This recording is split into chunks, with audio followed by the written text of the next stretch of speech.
तेरी औकात है इसे सॉल्व करने की? इसे बड़े बड़े लोग भी नहीं सॉल्व कर पाते हैं। अगर तूने इसे कर दिया तो मैं तुझे फ्री में पढ़ाऊंगा और 50 लाख रुपए भी दूंगा। मैं इसे सॉल्व कर दूंगा। सुबह का समय था। धूप अभी पूरी तरह फैली नहीं थी, लेकिन शहर के सबसे नामी स्कूल ज्ञानदीप वर्ल्ड स्कूल के बाहर पहले से हलचल शुरू हो चुकी थी। बड़ी बड़ी गाड़ियां एक के बाद एक गेट पर रुक रही थीं। यूनिफॉर्म में सजे बच्चे उतर रहे थे। उनके बैग नए थे, जूते चमक रहे थे और चेहरे पर आत्मविश्वास था। लेकिन उसी गेट से थोड़ी दूरी पर कूड़े के बड़े से ढेर के पास एक दुबला पतला लड़का झुका हुआ था। उसका नाम था आर्यन। उम्र मुश्किल से 13 साल। हाथ में फटा हुआ बोरा, पैरों में घिसी हुई चप्पलें। शर्ट पर पुराने दाग थे और बाल ऐसे जैसे महीनों से कंघी न देखी हो। आर्यन कूड़ा बीनता था। प्लास्टिक, लोहे के टुकड़े, कभी कभी फेंकी हुई किताबें। लेकिन आज उसकी नजरें कूड़े पर कम और स्कूल की खिड़कियों पर ज्यादा थीं। उसे स्कूल के अंदर से आती आवाजें खींचती थीं। ब्लैक बोर्ड पर चलती चौक की आवाज, बच्चों के जवाब, टीचर का समझाना। आर्यन कभी स्कूल नहीं गया था। उसके पिता रिक्शा चलाते थे, मां घरों में बर्तन धोती थी। 2 वक्त की रोटी जुटाना ही बड़ी बात थी। पढ़ाई उनके लिए सपना नहीं, विलासिता थी। लेकिन आर्यन अलग था। जब उसे कूड़े में पुरानी कॉपियां मिलती तो वह उन्हें बेचता नहीं था, वह उन्हें अपने पास रख लेता। टूटी पेंसिल से दीवारों पर सवाल हल करता, गाड़ियों के नंबर जोड़ता, दुकान के बोर्ड से अंक निकालकर समीकरण बनाता। उसे संख्याएं दोस्त लगती थीं। उस दिन जब वह स्कूल की दीवार के पास खड़ा था, तभी अंदर से तेज आवाज आई, यह सवाल पूरे शहर में कोई हल नहीं कर पाया। आवाज थी स्कूल के प्रिंसिपल श्री अरविंद चौहान की। वह अपने गुस्से के लिए मशहूर थे। आर्यन जाली के पास खिसक आया। अंदर 12वीं की स्पेशल मैथ क्लास चल रही थी। बोर्ड पर एक लंबा उलझा हुआ गणितीय सवाल लिखा था। इंटीग्रल, लिमिट और कुछ ऐसे चिन्ह जिन्हें आम छात्र देखकर ही घबरा जाएं। एक महिला टीचर बोली, सर, यह सवाल तो यूनिवर्सिटी लेवल का है, बच्चे इसे नहीं कर पाएंगे। प्रिंसिपल ने टेबल पर हाथ मारा।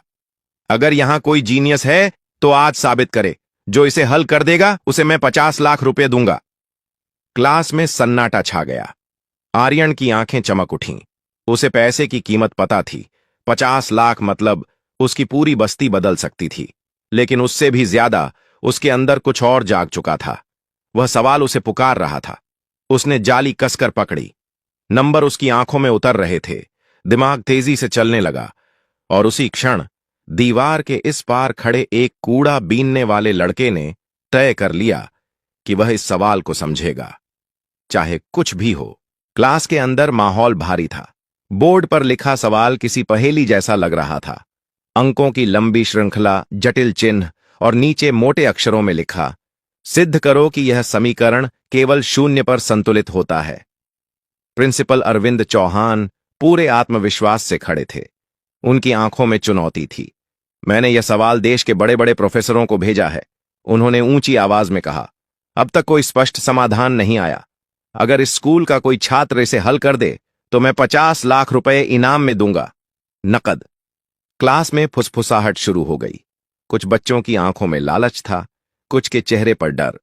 उसी समय गणित की senior teacher Meera Mehra madam कुर्सी से उठीं। वह सख्त स्वभाव की मानी जाती थीं।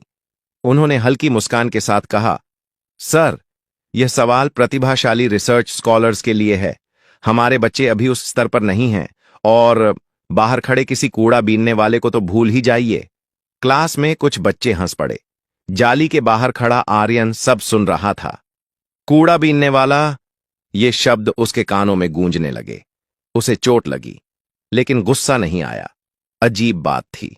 अंदर कहीं एक शांति थी, जैसे उसे पता हो कि जवाब शब्दों से नहीं, काम से दिया जाता है। घंटी बजी। क्लास खत्म हुई। बच्चे बाहर निकले। कुछ बोर्ड की फोटो खींच रहे थे, कुछ सिर हिला रहे थे।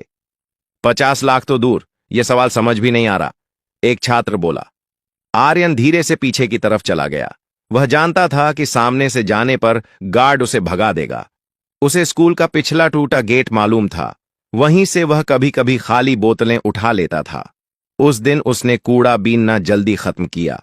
बोरे में ज्यादा कुछ नहीं था, लेकिन दिमाग में वही सवाल घूम रहा था। घर पहुंचकर उसने बोरा एक कोने में फेंका। मां खांस रही थीं। पिता अभी लौटे नहीं थे। आर्यन ने दीवार पर कोयले से वही चिन्ह बनाने शुरू किए जो उसने बोर्ड पर देखे थे। उसने हर स्टेप याद करने की कोशिश की। इंटीग्रल के नीचे की सीमा, एक्स का पावर, लॉगरिथम का चिन्ह।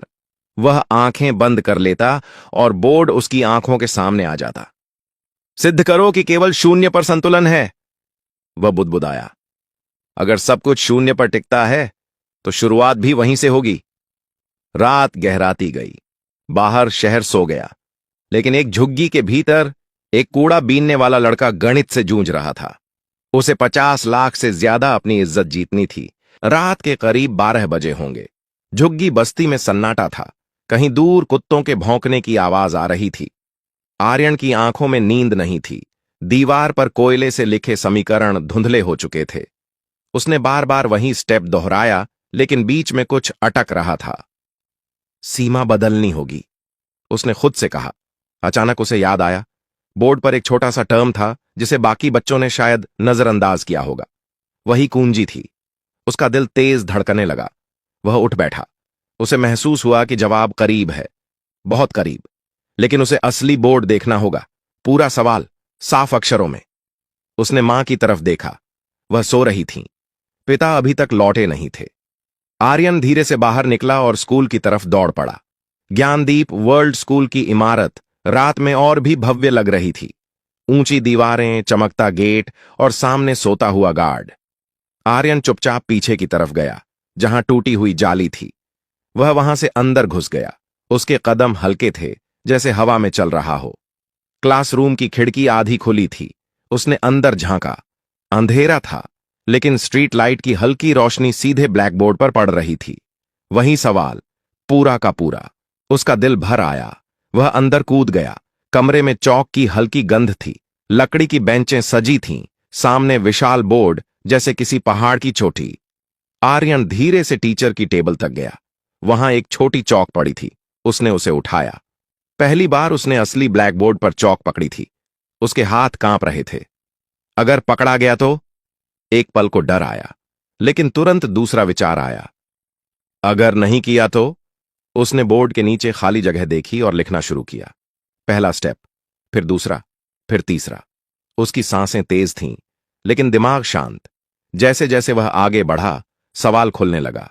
उसे समझ आ गया कि असली चाल इंटीग्रल के भीतर छिपी थी। सीमा बदलने से पूरा समीकरण सिमट जाता था। वह तेजी से लिखने लगा। कमरे में सिर्फ चौक की खटखट की आवाज थी। समय बीतता गया। करीब 2 घंटे बाद पूरा बोर्ड भर चुका था। आखिर में उसने एक बॉक्स बनाया और उसमें जवाब लिखा। शून्य वह पीछे हटा। सवाल, जो पहाड़ जैसा लग रहा था, अब एक सीधी रेखा जैसा लग रहा था। आर्यन की आंखों में चमक थी। उसने चौक वापस रखी, खिड़की से बाहर कूदा और अंधेरे में गुम हो गया। उसे नहीं पता था कि सुबह क्या होगा। बस इतना पता था, उसने अपना काम कर दिया है। सुबह ठीक 8 बजे प्रिंसिपल अरविंद चौहान तेज कदमों से क्लास में दाखिल हुए। उनके पीछे मीरा मेहरा मैडम और कुछ सीनियर टीचर्स भी थे। आज फैसला होना था। तो बच्चों, प्रिंसिपल ने व्यंग्य से कहा, किसने जीते 50 लाख? पूरी क्लास खामोश थी। टॉपर राघव खड़ा हुआ। सर, हमने कोशिश की, पर यह सवाल हमारे स्तर से बाहर है। मीरा मैडम ने सिर हिलाया, जैसे उन्हें पहले से ही जवाब पता हो।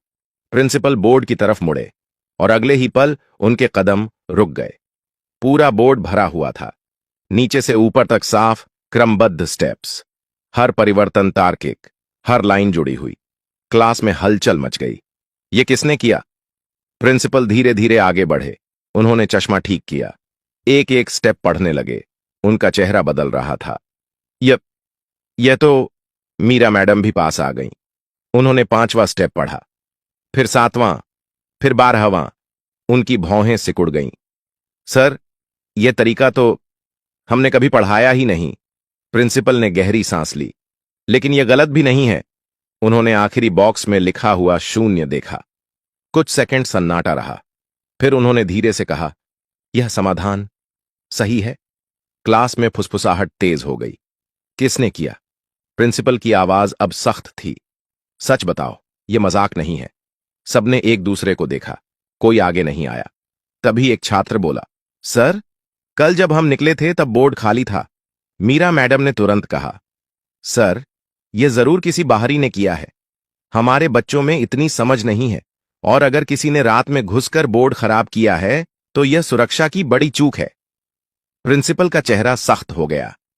सीसीटीवी चेक करो, उन्होंने आदेश दिया। कुछ ही मिनटों में स्टाफ रूम में फुटेज चल रहा था। स्क्रीन पर रात के 2:47 पर एक छोटी सी परछाई खिड़की से अंदर कूदती दिखाई दी। फटे कपड़े, दुबला शरीर। मीरा मैडम तुरंत बोली, ये तो वही कूड़ा बीनने वाला लड़का है जो रोज गेट पर घूमता है। प्रिंसिपल ने ध्यान से स्क्रीन देखी। लड़का बोर्ड के सामने खड़ा था। वह तेजी से लिख रहा था, रुका नहीं, डरा नहीं। फुटेज खत्म हुआ। कमरे में खामोशी थी। मीरा मैडम ने ठंडी आवाज में कहा, सर, यह बच्चा यह सवाल हल नहीं कर सकता, जरूर कहीं से नकल की होगी। प्रिंसिपल की आंखें गहरी हो गईं। उसे ढूंढो, उन्होंने कहा, अभी। और उसी पल एक कूड़ा बीनने वाले लड़के की किस्मत दरवाजे पर दस्तक देने वाली थी। करीब आधे घंटे बाद 2 गार्ड आर्यन को लेकर स्कूल पहुंचे। वह डरा हुआ था। उसके हाथ में वही पुराना बोरा था। साहब, मैंने कुछ नहीं चुराया, वह बार बार कह रहा था। स्टाफ रूम में सभी टीचर बैठे थे। प्रिंसिपल अरविंद चौहान सामने कुर्सी पर थे। मीरा मेहरा मैडम बगल में खड़ी थीं। चेहरे पर सख्ती साफ दिख रही थी। नाम क्या है तुम्हारा? प्रिंसिपल ने पूछा। आर्यन, उसने धीरे से जवाब दिया। रात को स्कूल में क्यों घुसे? आर्यन चुप रहा। बोलो, मीरा मैडम की तेज आवाज गूंजी। तुम जैसे बच्चे चोरी करने आते हैं, पढ़ाई करने नहीं। आर्यन की आंखों में आंसू आ गए। मैं चोरी करने नहीं आया था मैडम। वो सवाल, वो मुझे सोने नहीं दे रहा था। मैं बस उसे देखना चाहता था। फिर लिखने लगा। मीरा मैडम हंस पड़ी। सर, देखिए, कहानी बना रहा है। इतना बड़ा सवाल और यह। प्रिंसिपल ने शांत स्वर में कहा, अगर तुमने लिखा है तो अभी सबके सामने समझाओ। आर्यन ने घबराकर उनकी तरफ देखा। मुझे कोशिश करने दीजिए, उसने धीरे से कहा। उसे क्लासरूम में ले जाया गया। सारे बच्चे बैठे थे, जैसे कोई तमाशा होने वाला हो। कुछ फुसफुसा रहे थे। यही है वो। आर्यन दरवाजे पर ठिठक गया। आओ, प्रिंसिपल ने कहा। वह बोर्ड के सामने खड़ा हुआ। कल रात के लिखे स्टेप अभी भी साफ थे। प्रिंसिपल ने चौक उसके हाथ में दी। यहां से शुरू करो, उन्होंने चौथे स्टेप की तरफ इशारा किया। यहीं से असली मोड़ आता है। मीरा मैडम ने बाहें बांध लीं। देखते हैं। आर्यन ने गहरी सांस ली।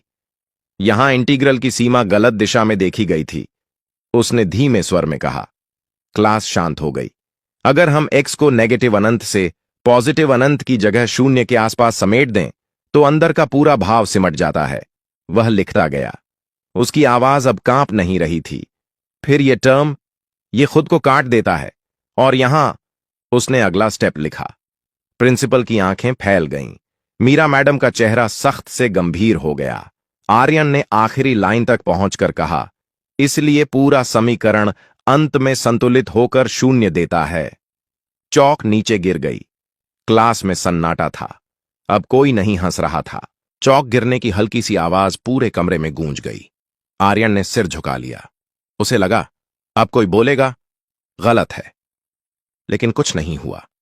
प्रिंसिपल अरविंद चौहान धीरे धीरे आगे बढ़े। उन्होंने बोर्ड को दोबारा पढ़ा। फिर आर्यन की तरफ देखा। तुमने यह तरीका कहां सीखा? आर्यन ने हिचकते हुए कहा, किताबों में पूरा नहीं मिलता था सर। मैं अलग अलग हिस्से जोड़ता था।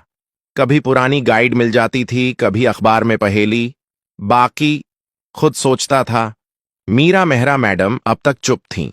उन्होंने अचानक पूछा, अगर हम यहां वैल्यू ए रख दें तो क्या होगा? यह ट्रिक सवाल था। क्लास के कई छात्र इस मोड़ पर फंस चुके थे। आर्यन ने बिना बोर्ड देखे जवाब दिया, तब संतुलन बिगड़ेगा मैडम, क्योंकि ए रखने पर समरूपता टूट जाती है, इसलिए सीमा शून्य के आसपास ही रखनी पड़ती है। मीरा मैडम के चेहरे का रंग बदल गया। क्लास में बैठे छात्र एक दूसरे को देखने लगे। प्रिंसिपल ने गहरी सांस ली। तुम्हें पता है मैंने क्या कहा था? आर्यन ने धीरे से सिर हिलाया। जो यह सवाल हल करेगा उसे 50 लाख रुपये मिलेंगे।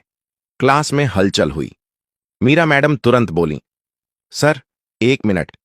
ये बच्चा स्कूल का छात्र नहीं है। नियम प्रतिभा से बड़े नहीं होते, प्रिंसिपल ने सख्ती से कहा। कमरे में सन्नाटा छा गया। उन्होंने सबके सामने घोषणा की, आज से यह लड़का इस स्कूल का छात्र है, पूरी स्कॉलरशिप पर। और जहां तक इनाम की बात है, वह कुछ पल रुके। मैं अपना वादा निभाऊंगा। आर्यन को विश्वास नहीं हुआ। सर, मुझे पैसे नहीं चाहिए, उसने धीरे से कहा। मुझे बस पढ़ना है। प्रिंसिपल की आंखों में पहली बार नरमी आई। पढ़ाई भी होगी और तुम्हारे घर की जिम्मेदारी भी हम लेंगे। क्लास में बैठे छात्रों के चेहरों पर अलग अलग भाव थे। कुछ शर्मिंदा थे, कुछ हैरान। मीरा मैडम ने धीमे स्वर में कहा, शायद मैंने तुम्हें गलत समझा। आर्यन ने उनकी तरफ देखा। कोई बात नहीं मैडम, उसने मुस्कुराकर कहा। मुझे भी पहले सब कुछ नहीं आता था। उसकी मुस्कान में अहंकार नहीं था, सिर्फ सादगी थी। और उसी पल ज्ञानदीप वर्ल्ड स्कूल की सबसे बड़ी क्लास में सबसे छोटा लड़का सबसे बड़ा साबित हो चुका था। घोषणा के बाद भी बात वहीं खत्म नहीं हुई। असली परीक्षा अभी बाकी थी। अगले दिन स्कूल के ऑडिटोरियम में एक विशेष सभा रखी गई। पूरे स्कूल के सामने आर्यन को औपचारिक रूप से छात्र घोषित किया जाना था। छात्रों में उत्सुकता थी। कुछ लोग अब भी फुसफुसा रहे थे, एक कूड़ा बीनने वाला हमारे साथ पढ़ेगा। स्टेज पर प्रिंसिपल अरविंद चौहान खड़े थे। उनके साथ मीरा मेहरा मैडम भी थीं। आज प्रिंसिपल ने माइक्रोफोन पर कहा, हम सिर्फ एक छात्र का स्वागत नहीं कर रहे, हम यह स्वीकार कर रहे हैं कि प्रतिभा किसी पहचान की मोहताज नहीं होती। फिर उन्होंने आर्यन को मंच पर बुलाया। आर्यन साफ यूनिफॉर्म में था, बाल करीने से कटे हुए, लेकिन उसकी आंखों की चमक वहीं थी। तालियां बजीं, पहले धीमी, फिर तेज। प्रिंसिपल ने कहा, मैंने 50 लाख रुपए देने का वादा किया था। यह राशि आर्यन के नाम से एक ट्रस्ट में जमा की जाएगी, उसकी पढ़ाई, उसके परिवार और भविष्य के लिए। पूरा हॉल तालियों से गूंज उठा। मीरा मैडम आगे आईं। उन्होंने माइक्रोफोन लिया। कल मैंने कहा था कि यह सवाल वह नहीं कर सकता। मैं गलत थी। एक शिक्षक होने के नाते मुझे यह स्वीकार करना चाहिए। उन्होंने आर्यन की तरफ मुड़कर कहा, तुमने हमें सिखाया है कि हम कभी भी किसी को उसके कपड़ों या हालात से नहीं आंक सकते। आर्यन ने बस इतना कहा, मैडम, अगर मुझे बोर्ड देखने दिया जाता तो मैं पहले ही बता देता। हॉल में हल्की हंसी गूंजी, लेकिन कहानी यहीं खत्म नहीं थी। सभा के बाद कुछ छात्र उसके पास आए। राघव, जो पहले टॉपर था, बोला, क्या तुम मुझे वो इंटीग्रल वाला हिस्सा दोबारा समझा सकते हो? आर्यन मुस्कुराया, चलो अभी समझाते हैं। वह अब कक्षा के बीच में खड़ा था, लेकिन इस बार मजाक का पात्र नहीं, मार्गदर्शक की तरह। शाम को जब वह घर लौटा तो बस्ती के लोग उसे घेर कर खड़े हो गए। सच है क्या? तू सच में स्कूल में पढ़ेगा? उसने मां का हाथ पकड़ा और बोला, अम्मा, अब मैं सिर्फ कूड़ा नहीं चुनूंगा, मैं सवाल चुनूंगा। मां की आंखों से आंसू बह निकले। उस रात झुग्गी की छत के नीचे पहली बार डर नहीं, उम्मीद सोई। लेकिन जिंदगी की असली लड़ाई अभी शुरू हुई थी और आर्यन तैयार था। कुछ महीने बीत गए। ज्ञानदीप वर्ल्ड स्कूल की वही क्लास, वही ब्लैक बोर्ड, लेकिन अब एक फर्क था। पहली बेंच पर बैठा एक लड़का जो कभी दीवार के बाहर खड़ा रहता था। आर्यन अब नियमित छात्र था। शुरू में उसे अंग्रेजी में दिक्कत हुई। नए माहौल में घुलना आसान नहीं था। कुछ बच्चे अब भी दूरी बनाकर रखते थे, लेकिन गणित की क्लास में तस्वीर अलग होती थी। जब भी कोई मुश्किल सवाल आता, सबकी नजर एक ही तरफ जाती।